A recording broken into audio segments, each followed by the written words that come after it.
আসসালামু আলাইকুম প্রিয় শিক্ষার্থীবৃন্দ, সবাই আশা করি ভালো আছো।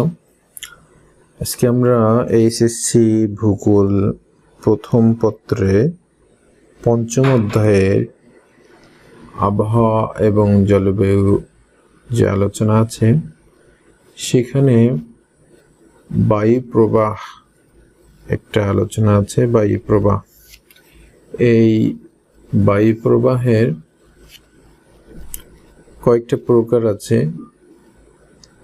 সেই প্রকারগুলো হচ্ছে, 1 নম্বরে নিয়ত বায়ু, 2 নম্বর হচ্ছে সাময়িক বায়ু, 3 নম্বর স্থানীয় বায়ু এবং 4 নম্বর হচ্ছে অনিয়মিত বায়ু। তো বায়ুর প্রকারগুলোর মধ্যে একটা প্রকার হচ্ছে সাময়িক বায়ু। এই সাময়িক বায়ুকে কয়েকটা ভাগে ভাগ করা হয়। তার মধ্যে একটা হচ্ছে সমুদ্র বায়ু।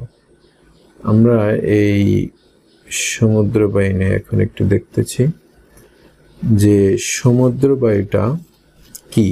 এটা কিন্তু পরীক্ষায় থাকে, এটা ইম্পর্টেন্ট একটা আলোচনা যেটা সৃজনশীলে থাকে আর কি। সমুদ্র বায়ু কি? তো আমরা জানি যে বায়ু এক জায়গা থেকে আরেক জায়গায় প্রবাহের জন্য 3টা কারণ লাগে। সেই 3টা কারণগুলো কি? একটা হলো জলীয় বাষ্প। যদি কোথাও জলীয় বাষ্প হয়ে থাকে তাহলে সেখানে একটা নিম্নচাপ তৈরি হয়, তখন বায়ু উচ্চচাপ এলাকা থেকে নিম্নচাপ এলাকায় আসে। 2 নম্বর কারণ হচ্ছে যে বাতাসে উষ্ণতা। তো উষ্ণতা হলেই কিন্তু এই জলীয় বাষ্প হয়ে থাকে। 3 নম্বর হচ্ছে চাপের সৃষ্টি। বাতাসে যখন চাপের সৃষ্টি হয় তখন বায়ু এক জায়গা থেকে আরেক জায়গায় চলাচল করে থাকে। তো দেখো, বায়ু প্রবাহের যে কারণগুলো আছে তার মধ্যে একটি কারণ সাময়িক বায়ু, যেটা সময় অনুযায়ী হয়ে থাকে। তার মধ্যে হচ্ছে সমুদ্র বায়ু একটা। তো সমুদ্র বায়ুটা কখন হয়ে থাকে? সমুদ্র বায়ুটা হচ্ছে, এখানে দেখো, দিনের বেলায় হয়ে থাকে। এই ছবিতে আমরা দেখতে পাচ্ছি যে সমুদ্র বায়ুটা দিনের বেলা হয়ে থাকে। এটা সূর্য, এখানে দেখো সূর্য, এই সূর্যের তাপ যখন এই সাগরে, মনে করে এটা সমুদ্র নদী, সাগরে যখন সূর্যের তাপ আসে এবং এই মাটিতে স্থলভাগে যখন সূর্যের তাপ আসে, তখন সকাল 10টা থেকে দেখা যায় যে মাটি এবং পানি, এটা পানির অংশ, এটা মাটির অংশ, মাটি এবং পানি এগুলো গরম হতে থাকে। তো আমরা জানি সাধারণত সবচেয়ে দ্রুত মাটি গরম হয়, ধীরে ধীরে পানি গরম হয়। তো যদি মাটি খুব দ্রুত গরম হয় তাহলে সকাল 10টা থেকে দেখা যায়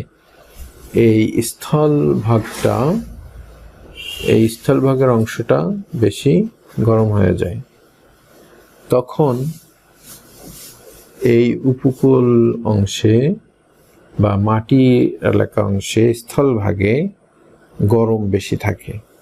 আর গরম বেশি থাকলেই তখন এখানে উষ্ণতা বেশি পায়, ফলে এখানের জলীয় বাষ্পগুলো আস্তে আস্তে এই পানিগুলো জলীয় বাষ্প আকারে উপরে উঠে যায়। ঠিক আছে? কি হয়? পানিগুলো জলীয় বাষ্প আকারে উপরে উঠে যায়। এর ফলে এই স্থলভাগ এলাকায় তখন একটা নিম্নচাপের তৈরি হয়। ঠিক আছে? আর নিম্নচাপ তৈরি হইলেই পরে এই অংশে বাতাস চলে আসে এই সমুদ্রের দিক থেকে স্থলভাগের দিকে। ঠিক আছে?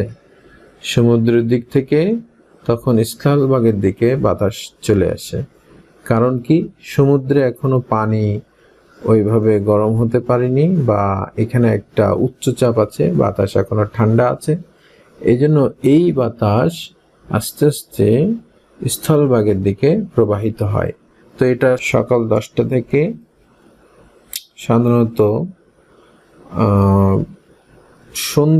সন্ধ্যা পর্যন্ত, বা সন্ধ্যার কিছু পর পর্যন্ত এই বাতাস সমুদ্র দিক থেকে স্থলভাগের দিকে আসে। এই জন্য এটাকে বলা হয় সমুদ্র বায়ু, এবং এটা দিনের বেলায় দেখা যায়, যেটা সন্ধ্যা 7-8টা পর্যন্ত থাকতে পারে। ঠিক আছে, এটাই হচ্ছে সমুদ্র বায়ু।